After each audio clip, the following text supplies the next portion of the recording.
मैं इस वीडियो में बताऊंगा कि इग्नू में एडमिशन के लिए आवश्यक कौन कौन से डॉक्यूमेंट चाहिए। बहुत सारे छात्रों का कमेंट हमें प्राप्त होता है कि माइग्रेशन चाहिए, कौन सा टीसी चाहिए, सर्टिफिकेट चाहिए, कैसे एडमिशन होगा, क्या क्या डॉक्यूमेंट लगेगा।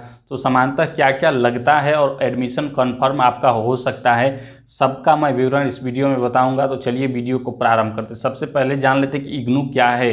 इग्नू का जो उद्देश्य है वो है जन जन तक शिक्षा को पहुंचाना। इसलिए इग्नू चाहता है कि जितना एडमिशन की प्रक्रिया सरल हो, ज़्यादा छात्रों को परेशानी ना हो किसी प्रकार का एडमिशन लेने में। इसलिए इग्नू सामान्य डॉक्यूमेंट जो होते हैं उसको भी एक्सेप्ट करके एडमिशन आपका कंफर्म कर देता है। जैसे एडमिशन या तो कोई छात्र बैचलर में लेता है या मास्टर डिग्री में लेता है। बैचलर डिग्री में अगर कोई छात्र एडमिशन लेता है तो उसके लिए पहले आपको हाई स्कूल 10th पास का मार्कशीट होना चाहिए, ये तो सभी के पास होना चाहिए। इसके बाद आता है कि 10th का आपके पास सर्टिफिकेट जो मिलता होगा तो होगा, नहीं तो मार्कशीट और सर्टिफिकेट एक ही रहता है। तो मार्कशीट ये 10th का आपके पास हो गया, केवल मार्कशीट या सर्टिफिकेट है या दोनों एक ही में रहता है। तो बस ये है 10th के लिए एक डॉक्यूमेंट। इसके बाद आपका आ जाता है कि 12th में क्या चाहिए। 12th में भी आपका पूरा जो मार्कशीट होता है, क्योंकि ये 10th और 12th जो होता है 10 और 12 एक ही मार्कशीट मिलता है, और बैचलर वगैरह में तो हर सेमेस्टर का हर ईयर का मिलता है। लेकिन इसमें है कि 12th पास का आपका मार्कशीट होना चाहिए या सर्टिफिकेट हो अलग से तो ये लगाइए, या दोनों में एक ही सम करके रहता है तो एक ही डॉक्यूमेंट से हो जाएगा। यानी 10th का हो गया, 12th का हो गया, ये डॉक्यूमेंट दो आपका हो गया तो आपका बैचलर डिग्री कंफर्म हो जाएगा।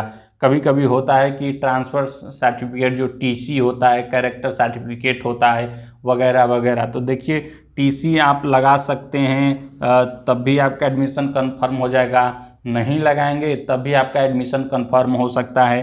क्योंकि इग्नू में एडमिशन की कोई एज की लिमिट नहीं है, क्यों कब कहाँ कैसे एडमिशन कोई ले रहा है, टीसी उसके पास है कि नहीं है, तो इग्नू ये सब देखता है। अगर नहीं है तब भी एक्सेप्ट कर लेता है तब भी एक्सेप्ट कर लेता है। अगर कोई समस्या होती है तो ये मत घबराइए कि एडमिशन के समय आपने फ़ीस पेमेंट कर दिया, बाद में ये डॉक्यूमेंट की वजह से अगर रिजेक्ट हो गया, ऐसा कुछ नहीं होता है। अगर आपने फ़ीस पेमेंट कर दिया, सब कुछ इग्नू जब चेक करता है एडमिशन कंफर्म करने से पहले आपको मैसेज भेज देगा कि ये डॉक्यूमेंट पुनः अपलोड करिए, या इस डॉक्यूमेंट को रिक्वायर्ड है आप अपलोड करिए, फ़ोटो स्टेट ही करिए या ओरिजिनल करिए, कोई भी होता है तो वो मैसेज दे देता है। तो इसलिए चिंतित होने की कोई बात नहीं है। आप 2 बार 3 बार 4 बार भी रिजेक्ट आपका हो सकता है कि ये डॉक्यूमेंट लगाइए, ऐसे लगाइए, घबराने की कोई बात नहीं है। फीस पेमेंट हो गया है तब भी आपका हो जाएगा, किसी भी तरीके से कोई समस्या नहीं है। इसके बाद ये हो गया आपका बैचलर डिग्री के लिए।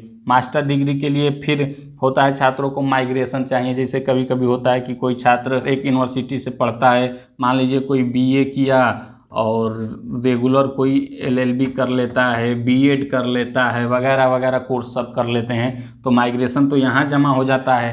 अब फिर छात्रों के मन में आता है कि बीए हम किए हैं पॉलिटिकल साइंस ऑनर्स से, फिर हम एलएलबी कर लिए, बीएड कर लिए, या फिर अब भविष्य में हम इग्नू से ऑनर्स किए हैं बैचलर पॉलिटिकल साइंस से, तो फिर पॉलिटिकल साइंस से हमारा पीजी हो जाता। तो जब एडमिशन लेंगे तो क्या माइग्रेशन कहाँ से हम लाएंगे, हमारा तो माइग्रेशन जमा है। तो यहाँ बता दूं कि माइग्रेशन की कोई आवश्यकता नहीं है। आपका एडमिशन केवल 10th सर्टिफिकेट, 12th और बैचलर डिग्री का पूरा डॉक्यूमेंट, कैरेक्टर सर्टिफिकेट कोई अनिवार्य नहीं है, लगा भी सकते हैं, नहीं लगा सकते हैं। इसके बाद टीसी है, लगा सकते हैं, नहीं भी लगा सकते हैं। माइग्रेशन कोई आवश्यकता नहीं है तो लगा दीजिए, नहीं है तब भी आपका एडमिशन कंफर्म हो जाएगा। मेन जो इग्नू का एडमिशन का प्रोसेस होता है वो आपके सर्टिफिकेट और मार्कशीट पे डिपेंड करता है, मेन यही है। ये अगर आपका ओके ओके ओके है, पास हैं आप, एलिजिबल हैं एडमिशन के लिए, तो इग्नू आपका सब कुछ ओके कर देता है। किसी भी प्रकार की कोई समस्या नहीं आती है। अगर कोई समस्या रहती है तो इग्नू आपको कंफर्म करेगा, ईमेल भेजेगा, मैसेज भेजेगा, जो भी रजिस्टर्ड मोबाइल और ईमेल आईडी रहेगा उस पर भेजेगा कि इस डॉक्यूमेंट में ये समस्या है, इसको ठीक करिए। फिर छात्रों के मन में आता है कि मान लीजिए कभी कभी कोई डॉक्यूमेंट खो जाता है, उसका ओरिजिनल उसके पास नहीं रहता है, लेकिन फ़ोटो स्टेट वो उसके पास रहता है, कहीं से वो रखा रहता है या इंटरनेट पे रखा रहता है। तो आप फ़ोटो कॉपी जो ओरिजिनल का किए रहते हैं वो भी स्कैन करके आप इसमें इग्नू में अपलोड कर देंगे तो वो भी एक्सेप्ट हो जाएगा। और यह है कि फ़ोटो कापी जो होता है उसको सेल्फ अटेस्ट करना पड़ता है, यानी अपना नीचे सिग्नेचर और डेट डाल दीजिएगा। और जब भी डॉक्यूमेंट अपलोड करिएगा तो HD क्वालिटी में करिएगा, किसी साइबर कैफ़े से स्कैन करवा करके, क्योंकि नॉर्मल करेंगे तो जब वहाँ पे जूम करते हैं ऑफिस में इग्नू का, जब नॉर्मल करेंगे तो जब वो जूम करके देखेंगे तो आपका पूरा ये जो अक्षर लिखा रहता है मार्कशीट पर वो फट जाता है, धुंधला धुंधला आने लगता है, इसलिए वहाँ वो प्रिंट अच्छे से नहीं निकाल पाते हैं। और गलत तरीके से अपलोड हो गया तब भी इग्नू का मैसेज आ जाएगा कि डॉक्यूमेंट को फिर से अपलोड करिए HD क्वालिटी में। तो आप साइबर कैफ़े वाले से ही जाकर अपलोड करवाइए तो बेहतर है। इस प्रकार से आप इग्नू में एडमिशन ले सकते हैं। यही डॉक्यूमेंट रिक्वायर्ड होते हैं, कोई ज़्यादा खास डॉक्यूमेंट नहीं चाहिए इग्नू को, वो केवल आपका एडमिशन कंफर्म कर देता है। अगर किसी भी प्रकार का मन में प्रश्न है तो आप कमेंट करके हमें पूछ सकते हैं। आप जान गए होंगे कि बैचलर डिग्री में कौन कौन से मार्कशीट और सर्टिफिकेट चाहिए, मास्टर डिग्री में कौन से मार्कशीट सर्टिफिकेट चाहिए। मेन जो होता है वो सर्टिफिकेट और मार्कशीट ही होता है, माइग्रेशन की कोई आवश्यकता नहीं है। माइग्रेशन दे भी सकते हैं, नहीं भी दे सकते हैं, TC भी लगा सकते हैं, एक ID कार्ड कोई लगा सकते हैं, वगैरह जो भी मांगता है। लेकिन मेन जो होता है कंपलसरी ये मार्कशीट और सर्टिफिकेट ही होते हैं।